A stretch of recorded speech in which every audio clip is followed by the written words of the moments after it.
values in for x and y. Okay, everybody good? This is one way to really organize your data so that you can see what's going on. Okay, if you turned in your data to me and you had a separate column or row for each set, that's really difficult to interpret. Okay, this makes interpreting it much easier. The heading for the magnetic field values is highlighted in yellow, and that's because the magnetic field values, which are highlighted in orange, are the only values I'm going to highlight to make this graph. Don't highlight the position values, just the magnetic field values.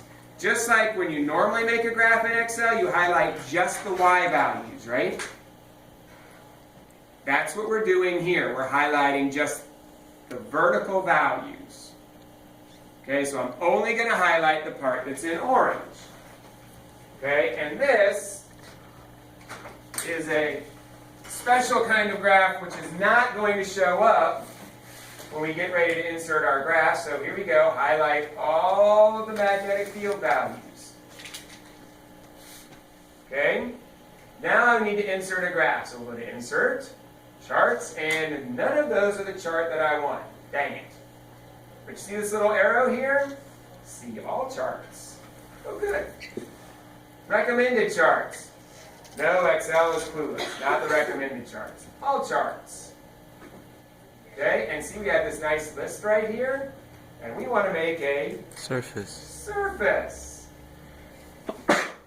Wow. And there's a surface graph. Okay, now I don't particularly like that one because there's a lot of stuff on there that's not labeled yet. There's no title, there's no axis labels, all that sort of stuff. However, come on, where's my chart? That's interesting. There we go. There's my chart. X, Y, and Z axis. Looks like candy corn. So a couple of comments about this. The first one is, yeah, Y position, that's kind of nice. This one's rotated annoyingly right now. I had to reopen it. And you will have a problem getting rid of where this says series 1, 2, 3, 4, 5, 6, 7. Yeah, just get rid of it and you may have to handwrite it in if you can't figure out how to get labels onto it. Okay? The same sort of thing over here. I've got magnetic field strength in milliteslas. And then this is color-coded. By the way, you do realize that except for the library, all the printers at Garland High School print in black and white. So do not arrive here Wednesday morning going, I'm going to print my graph right off of Google Docs. No, you're not. You'll print it, but it's going to be black and white, so you better have your colored pencils with you. Okay? How do you color code it on Excel? Or does it already do it for you? What's that? How do you color code it on Excel? Excel will do it automatically. Though if it doesn't have enough sections for you and you want more color coding, you can right-click on the legend and tell it what you want for the increments. I've got it set right now at half millitesla increments. So in other words, if I look at this, these light blue sections at the top here, light blue represents between 5.5 and 6 milliteslas. Okay? The section under it that's in this sort of purple, okay, actually that's in yellow, here we go, the yellow right under the light blue is between 5 and 5.5 milliteslas. Everybody okay? So this line that separates the blue from the yellow, that line, that's 5.5 milliteslas. Everybody okay? Any questions about this? Go ahead, Michael. On your data table, how do you set it up as so? I mean, because you had several different colors and things. I said I highlighted the sections and then told it what color I wanted it to be. Okay. Would you prefer that for? I don't care because I've already gotten your data table. Okay. Okay. Yes, Paige. So for the y increments, it only goes up to 9, but on your data table it went up to 18. Yeah, you can change those. Okay. Or you can handwrite them in. Okay. Okay? Or in this particular case, what you could do is you could say y position, y in 3 centimeter increments. Oh, Because this is your increment, right? It's in centimeters, well, make it in 3 centimeters. okay. Okay, there's no reason not to do that. Okay, everybody good with this? Now, by the way, if you're working in old school Excel, which I really prefer, you can click on this background to the graph and then click on the corners and you can drag your graph around to any view you want. So you can view it from any direction. If you actually want to change the view on here, it's a bit annoying. You have to right-click on the background, okay, and it will give you the 3D rotation option, which is what I have up over here, and you can change your viewpoint, okay? So you can change the direction that you're viewing this from. You can't just drag. You can't just drag in this version of Excel, at least not that I know of. In the older versions, if you click on the background, so that little dot, it actually turns into a little plus sign and you put the mouse cursor on it and you can grab it and drag and drop it, but it's not letting you do it here, which is really very depressing because it's really kind of fun to play with. But 3D rotation allows you to do much the same thing, and you can change the angle that you view this from.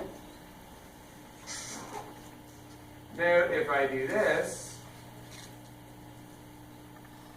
okay, Boy Scouts, what's that? Topography. There we go. How come all the girls know the answer? I Boy said Scouts. topography.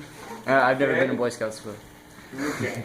All right, so that's a topographic map. Note that the lines between the different colored sections are just like the lines on a topographic map. On a topographic map, the lines represent equal or constant elevation.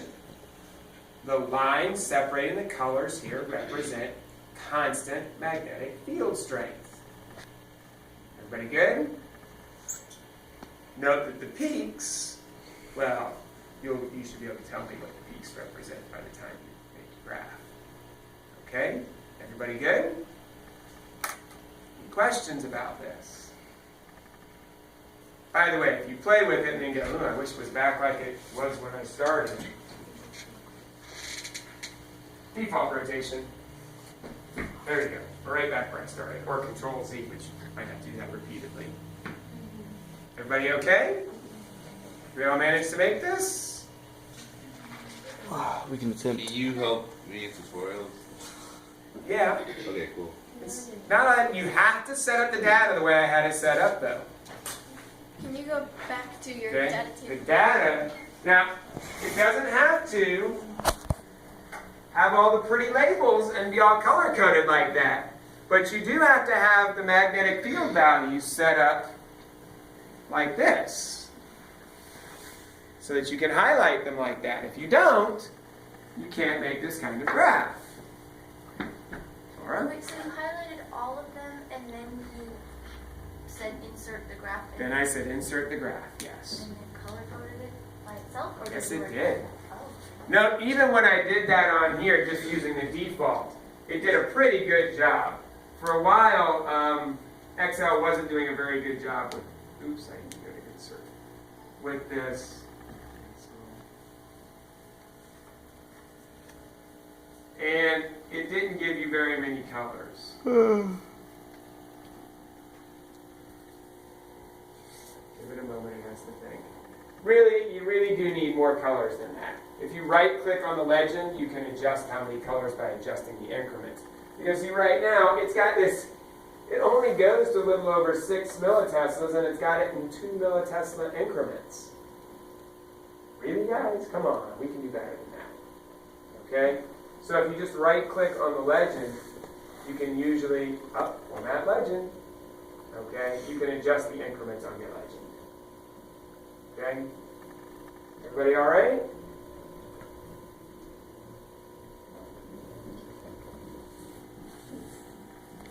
Okay, now, doing this, being able to do this is important. Contrary to what seems to be popular opinion when my students arrive in this course, not everything is just a function of one variable. I know. What? Really? Okay. Alrighty then. Taking that as we're all ready to go on that.